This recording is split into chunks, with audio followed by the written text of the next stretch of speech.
ক্ষীর পিঠে বা দুধ পুলি করবার জন্য প্রথমে এখানে আমরা নিয়ে নিয়েছি বেশ কিছুটা পরিমাণ দুধ। এরপর দুধটাকে একটা কড়াইয়ের মধ্যে ঢেলে গরম করে নিচ্ছি।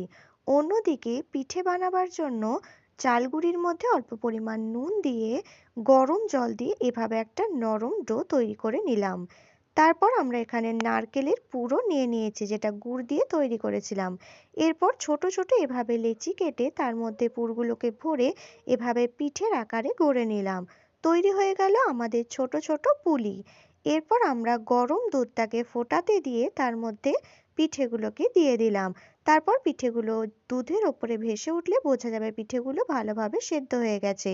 এরপর একটু লিকুইড থাকা অবস্থাতে নামিয়ে দিয়ে একটু ঠান্ডা হওয়ার পর খেজুরে গুড় মিশিয়ে নিয়ে এভাবে নাড়াচাড়া করে ওপর থেকে আমরা এলাচ গুঁড়ো ছড়িয়ে দিলাম।